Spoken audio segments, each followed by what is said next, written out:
Hello, everybody. Welcome to 360 Coaching with Premier Teaching and Learning. Today, I have a special guest, Lisa Westman. I'm so sorry. How are you, Lisa Westman? I'm well. How are you?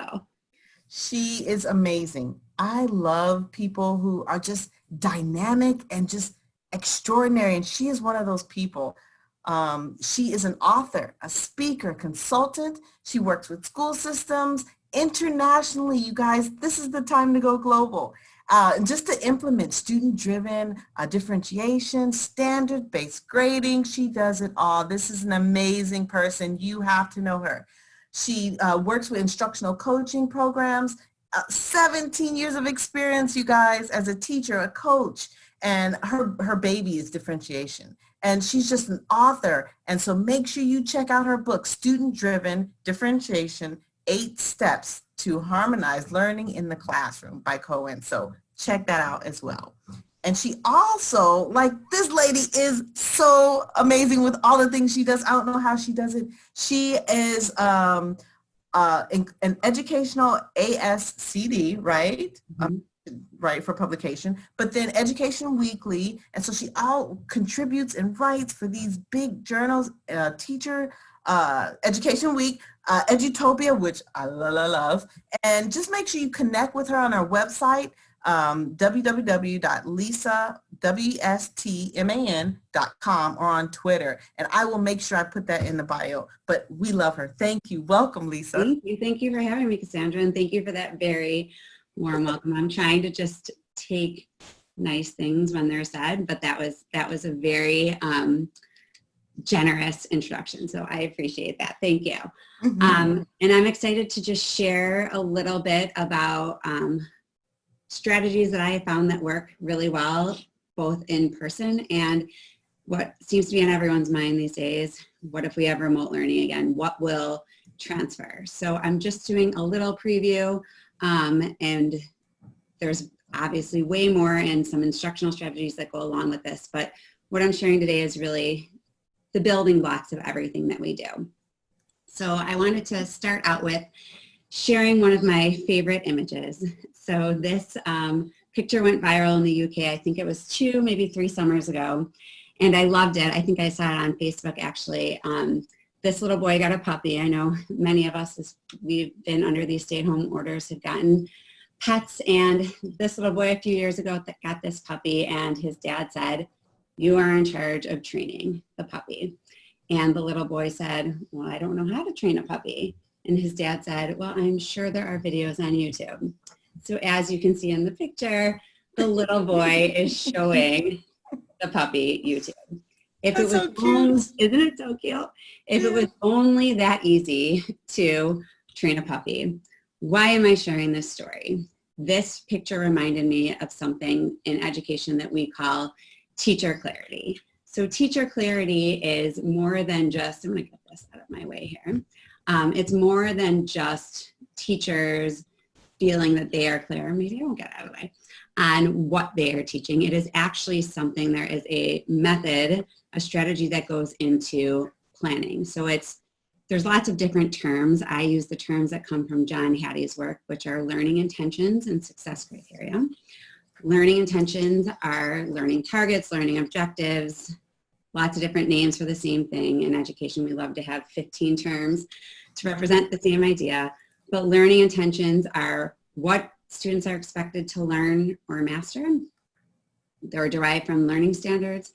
And the success criteria, which is super important and often overlooked or forgotten about, the success criteria is what mastery looks like. So when students have demonstrated proficiency or mastery of these different learning intentions, what does that look like? One of the ways I like to describe this in layman's terms is it's kind of like Pinterest. So whenever we have something that we want to do, whether it is bake a cake, plant a garden, find an outfit to wear to a party, whatever that is, in today's day and age, we go to the social media medium of our choosing. Pinterest, Instagram, YouTube, whatever that is. And let's say I wanted to bake and decorate a birthday cake. I would take birthday cake into Pinterest, and I would have lots of examples of what my success criteria looks like in the end. So all of the pieces put together. But if I'm just starting out and I don't know anything about baking a cake, I need to break this down a lot further. So if our standard is bake a cake, we then need to develop our learning intentions and success criteria. So keeping this simple layman's example, we have our priority standard, bake a simple vanilla cake. Then we have our learning intentions. So these are the learning, again, the learning targets, the different pieces that we will instruct and assess separately. So I've divided this into 3 different learning intentions: measure ingredients, mix ingredients, and bake the cake. If you think of your class of students, you can imagine that your students are likely going to be in all different places. This is where that differentiation piece comes in. Some students won't be able to do any of these things right away. Some students may be able to do all of these things, and it's likely that your students are somewhere in the middle. So how do we know exactly where they are? This is the success criteria. So what does it look like to measure? In this case, my students can measure tablespoons correctly, they can measure teaspoons correctly, they can measure cups correctly. Same thing for mixing. I've identified that even further. In baking. This is really where the differentiation piece is going to come in. At any given time, I may have a group of students that needs to spend additional time with instruction from me or simply just practicing to master a certain part. For students who have no exposure, they may move really slowly through the first and then more quickly. So we're constantly differentiating throughout a unit of study. And we do that by looking at the data from our formative assessments. So the formative assessments are, a lot of times we think that means a test or a quiz, and it certainly could be, but really a formative assessment is anything that gives you information about where students are in relationship to those success criteria. This is great. Thank you. It kind of reminds me of like chunking, like backwards planning and then chunking content to where we make sure little scaffolds so they can get it. Exactly. It's exactly what this is. And really, I like that you said that chunking piece. So chunking, you have to have that like pre-assessment in there. You have to know where the students are at, which means you know exactly where you want them to be. So any way you cut it, again, with all of these different terms that we have, we want to have the Goldilocks moment, right? So we don't want it to be too hot. We don't want it to be too cold, just right. So what is the just right place for students? So formative assessments look like this. Rather than spending more time on a non-education example, let's look at what this looks like in real life. So I just pulled any grade level. I work with school districts. I've done this from kindergarten all the way through 12th grade in every content area. Every content area looks a little bit different. In this example, rather than the word priority, it's called focus. Again, it doesn't matter. The semantics are really just what any individual organization chooses. So we have our focus standard, describe characters in a story, their traits, motivations, feelings, etc. So we have 2 learning intentions. I did not create this. These are directly from a 3rd grade team of teachers. The way that they instruct this and they see this is we want students to describe the characters in a story, and we want them to explain how the actions of these characters affect the plot. The success criteria that the teachers determined were for success criteria or learning intention 1, there's 2 different success criteria. Students use adjectives to describe a character's appearance or feelings. Students use verbs to describe a character's motivations. The second learning intention just has 1 success criteria, which is using text evidence to describe how these characters' actions or traits impact other characters or events. These are our assessments. So in this column, what I like to say is these are our common assessments. These are the assessments that every teacher at this grade level who teaches this content area will give. They are not the only assessments, and true formative assessment is different for every child. So we formatively assess until we are confident we have enough evidence to show us and show the student and show their parents that they're proficient at this skill. Some students will need more formative assessment than others. So we're just constantly giving students an opportunity to practice. And as teachers, we're looking at that practice to see when students have mastered it. These are just simply the opportunities that every student will have, not the only opportunities. The tool that I wanted to share today is called Otis. So Otis is it's a learning management system and also a data warehouse all in one. And what I really love about Otis is that it really allows me to put in the success criteria with the teachers I work with and just very easily see where the students are at so that I can then flexibly group the students. So, oh, wow. So earlier in this little presentation, I talked about the mixing, the measuring, and the baking. Where are my students? And they're constantly going to be moving. How do I keep track of that? And in the past, without a system to help you, I believe that this is one of the reasons that differentiation was so difficult for so many people to enact or to sustain, because just the tracking mechanisms alone are difficult. So when I saw this program, I'm like, this is amazing. So all I did was copy some of the information, or all of the information from the previous slide. So the success criteria and learning intentions, I just put in here. So you see the different success criteria here. And as I sit side by side with the student, if I'm the teacher, I can be having a conversation with them. I could be having them write it in an exit ticket. Doesn't really matter what format I give this formative assessment in, unless the success criteria says in written form or something like that. I can just click evident, not yet evident, evident, not yet evident. So I have this data. Wow. So it pre-populates for you? So I just created a rubric, and I just created, this is like my version of a single point, either yes or no. So for formatives, I think we do a real disservice to ourselves as educators when we have these like 4-point rubrics with 10 criteria, and then we're like looking at 100 different assignments, and we're trying to like, what are we looking for? Is it there or is it not there? So let's better spend our time on like really developing these success criteria and less about like the whole scale. Like, okay, so if I say, oh, it's not yet evident, why? The student didn't use an adjective. They were describing the appearance, but they didn't have that adjective in there. I can just put a note right in the computer too. Like all the student needs to do is just say the adjective. So I have a question. This is a great program. So who is purchasing it? Because you know, as teachers, we're free. So I wonder, is there a free option, or does your school purchase, or you?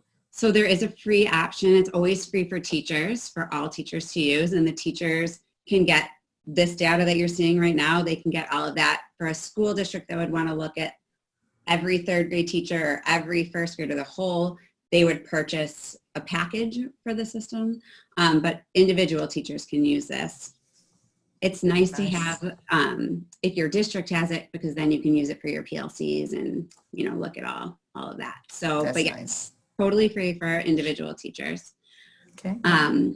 You can also use that same mechanism for asynchronous assessment. So let's say we are having students at home and I'm having them read Cinderella, or maybe we read Cinderella when we were together in a class.